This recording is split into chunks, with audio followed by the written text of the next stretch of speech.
Kitab 2 Tawarikh.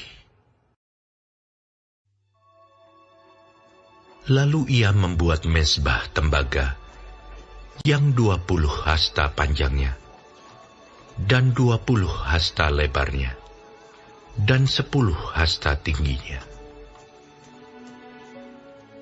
Kemudian dibuatnyalah laut tuangan yang 10 hasta dari tepi ke tepi. Bundar keliling 5 hasta tingginya, dan yang dapat dililit berkeliling oleh tali yang 30 hasta panjangnya. Di sebelah bawah tepinya ada gambar lembu-lembu yang mengelilinginya sama sekali. 10 dalam sehasta, merangkum laut itu berkeliling. Lembu itu 2 jajar, dituang setuangan dengan bejana itu. Laut itu menumpang di atas 12 lembu. 3 menghadap ke utara, dan 3 menghadap ke barat. 3 menghadap ke selatan, dan 3 menghadap ke timur. Laut itu menumpang di atasnya, sedang segala buntut lembu itu menuju ke dalam. Tebal laut itu setapak tangan, dan tepinya serupa tepi piala, seperti bunga bakung yang berkembang. Laut itu dapat memuat 3.000 bat air. Lagi pula dibuatnya 10 bejana pembasuhan, dan ditaruhnya 5 pada sisi kanan, dan 5 pada sisi kiri sebagai tempat pembasuhan. Di situ orang membasuh apa yang diperlukan untuk korban bakaran. Sedang laut itu adalah untuk para imam sebagai tempat membasuh. Ia membuat 10 kandil emas sesuai dengan rancangannya, dan menaruhnya di dalam bait suci. 5 di sebelah kanan, dan 5 di sebelah kiri. Selanjutnya ia membuat 10 meja, dan menempatkannya di dalam bait suci. 5 di sebelah kanan, dan 5 di sebelah kiri. Ia membuat pula 100 bokor penyiraman dari emas. Ia membuat juga pelataran para imam, halaman besar, dan pintu-pintu halaman itu. Pintu-pintu itu dilapisinya dengan tembaga. Laut itu ditaruhnya pada sisi kanan, arah tenggara. Dan Huram membuat juga kuali-kuali, penyodok-penyodok, dan bokor-bokor penyiraman. Demikianlah Huram menyelesaikan pekerjaan yang harus dilakukannya bagi Raja Salomo di rumah Allah, yakni kedua tiang, dengan kedua bulatan ganja di kepala tiang itu, kedua jala-jala yang menutup kedua bulatan ganja itu, 400 buah delima untuk kedua jala-jala itu, 2 jajar buah delima untuk 1 jala-jala, guna menutupi kedua bulatan ganja yang di atas tiang itu. Juga telah dibuatnya kereta-kereta penopang dan bejana-bejana pembasuhan yang di atas kereta-kereta itu. Laut yang 1 itu dan ke-12 lembu di bawahnya. Kuali-kuali, penyodok-penyodok, garpu-garpu, dan segala perlengkapan lain yang dibuat Huram-Abi bagi Raja Salomo untuk rumah Tuhan adalah dari tembaga upaman. Raja menuang semuanya itu di lembah Yordan, di dalam tanah liat, antara Sukot dan Zereda. Salomo membuat segala perlengkapan itu dalam jumlah yang amat besar, sehingga berat tembaga itu tidaklah terhitung. Salomo membuat juga segala perlengkapan yang ada di rumah Allah, yakni mezbah dan meja-meja tempat menaruh roti sajian. Lagi pula kandil-kandil dari emas murni dengan pelita-pelitanya untuk dinyalakan di depan ruang belakang sesuai dengan peraturan. Kembang-kembangnya, pelita-pelitanya, dan sepit-sepitnya dari emas, semuanya dari emas murni. Pisau-pisaunya, bokor-bokor penyiramannya, cawan-cawannya, dan perbaraan-perbaraannya dari emas murni. Juga pintu masuk rumah itu, dan pintu-pintu yang di sebelah dalam ke tempat Maha Kudus, dan pintu-pintu ke ruang besar bait suci, semuanya dari emas.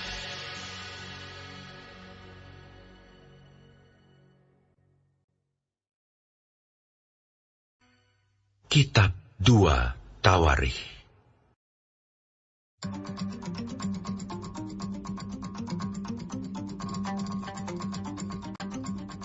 Maka selesailah segala pekerjaan yang dilakukan Salomo untuk rumah Tuhan itu.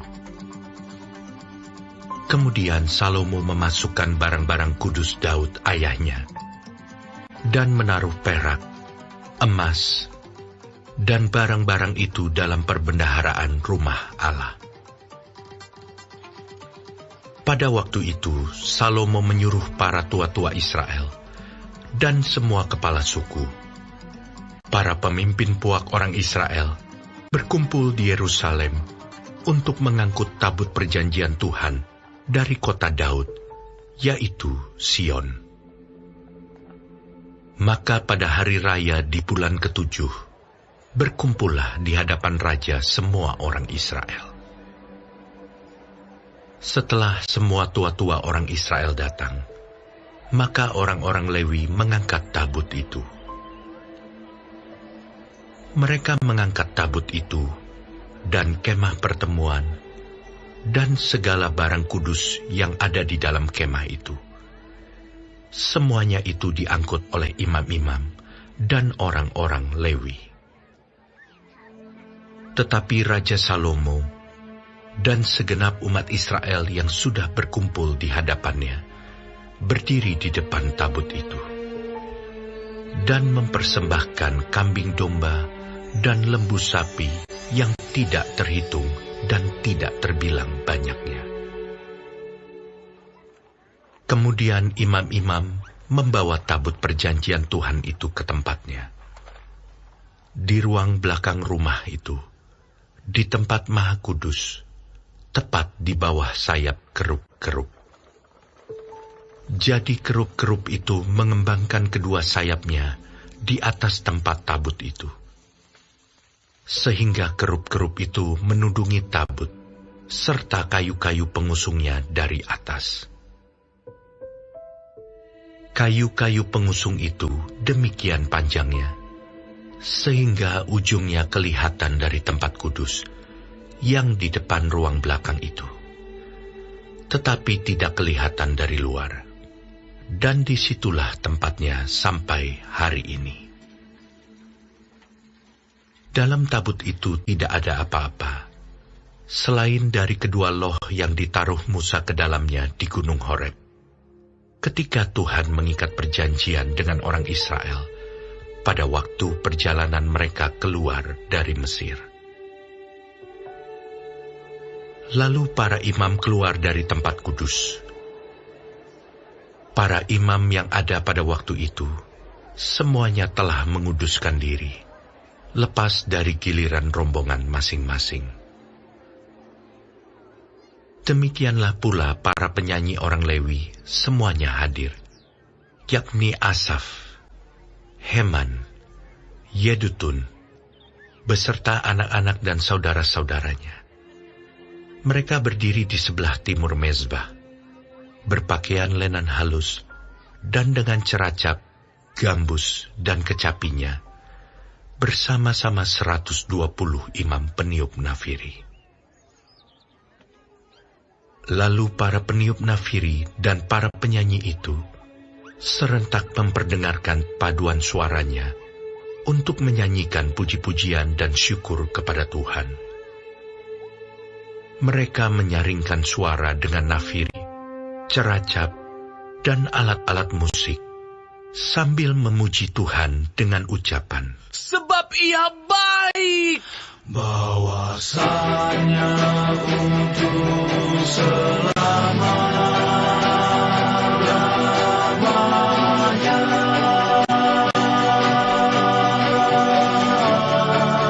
kasih setianya." Pada ketika itu, rumah itu, yakni rumah Tuhan, dipenuhi awan. Sehingga imam-imam itu tidak tahan berdiri untuk menyelenggarakan kebaktian oleh karena awan itu. Sebab kemuliaan Tuhan memenuhi rumah Allah.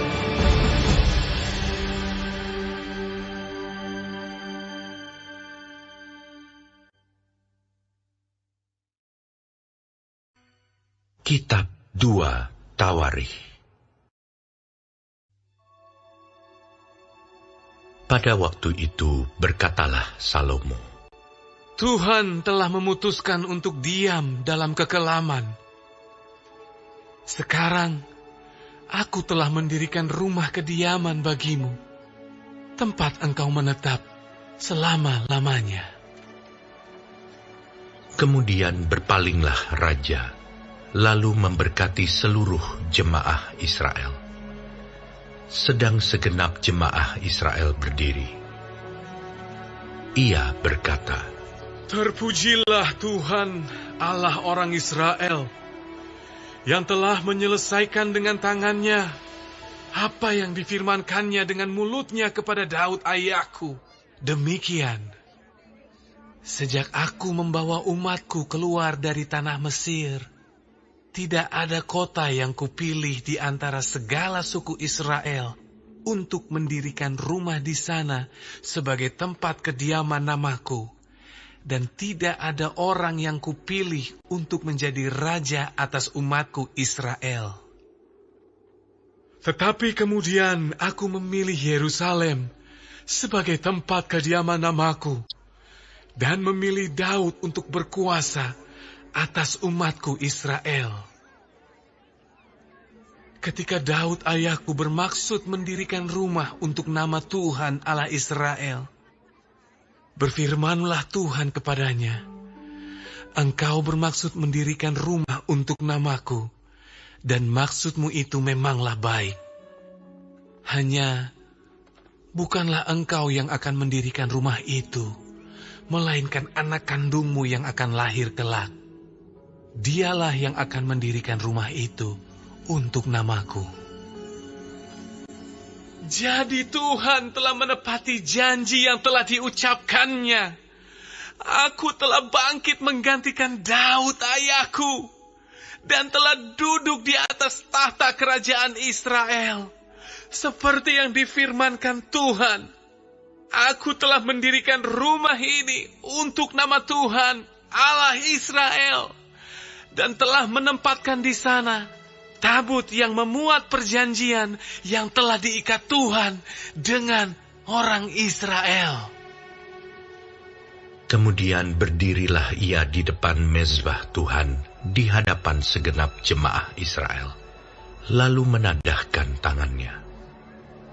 Karena Salomo telah membuat sebuah mimbar tembaga yang panjangnya 5 hasta, lebarnya 5 hasta, dan tingginya 3 hasta, yang ditaruhnya di halaman. Ia berdiri di atasnya, lalu berlutut di hadapan segenap jemaah Israel, dan menadahkan tangannya ke langit, sambil berkata, Ya Tuhan Allah Israel, Tidak ada Allah seperti Engkau di langit dan di bumi.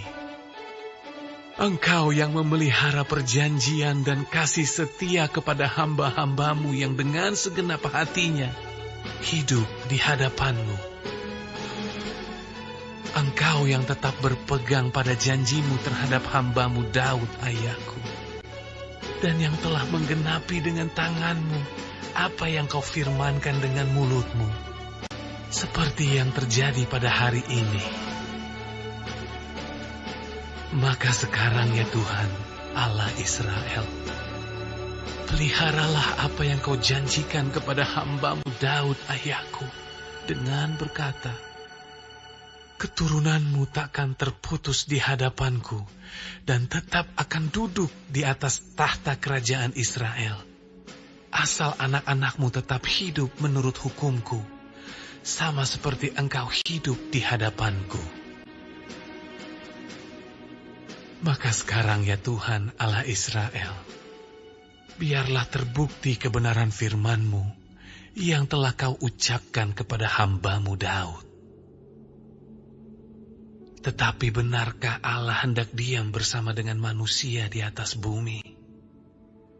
Sesungguhnya langit, bahkan langit yang mengatasi segala langit pun tidaklah dapat memuat Engkau, terlebih lagi rumah yang kudirikan ini. Maka berpalinglah kepada doa dan permohonan hamba-Mu ini ya Tuhan Allahku. Dengarlah seruan dan doa yang hamba-Mu panjatkan di hadapan-Mu ini. Kiranya mata-Mu terbuka terhadap rumah ini siang dan malam, terhadap tempat yang Kau katakan akan menjadi kediaman nama-Mu. Dengarkanlah doa yang hamba-Mu panjatkan di tempat ini. Dan dengarkanlah permohonan hamba-Mu dan umat-Mu Israel yang mereka panjatkan di tempat ini, bahwa Engkau juga yang mendengarnya dari tempat kediaman-Mu, dari sorga. Dan apabila Engkau mendengarnya, maka Engkau akan mengampuni. Jika seseorang telah berdosa kepada temannya, lalu diwajibkan mengangkat sumpah dengan mengutuk dirinya, dan ia datang bersumpah ke depan mezbah-Mu di dalam rumah ini, maka Engkau pun hendaklah mendengar dari sorga dan bertindak serta mengadili hamba-hamba-Mu, yakni membalas perbuatan orang bersalah dengan menanggungkannya kepada orang itu sendiri, tetapi membenarkan orang yang benar dengan membalaskan kepadanya sesuai dengan kebenarannya.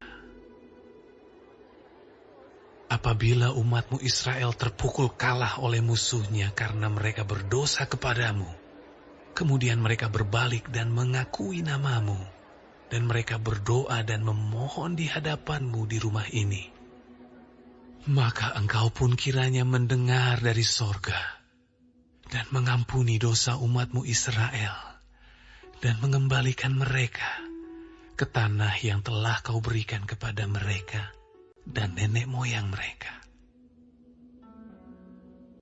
Apabila langit tertutup sehingga tidak ada hujan, sebab mereka berdosa kepadamu, lalu mereka berdoa di tempat ini dan mengakui nama-Mu, dan mereka berbalik dari dosanya, sebab Engkau telah menindas mereka, maka Engkau pun kiranya mendengarkannya di sorga dan mengampuni dosa hamba-hamba-Mu, umat-Mu Israel, karena Engkaulah yang menunjukkan kepada mereka jalan yang baik yang harus mereka jalani. Dan Engkau kiranya memberikan hujan kepada tanah-Mu yang telah Kau berikan kepada umat-Mu menjadi milik pusaka.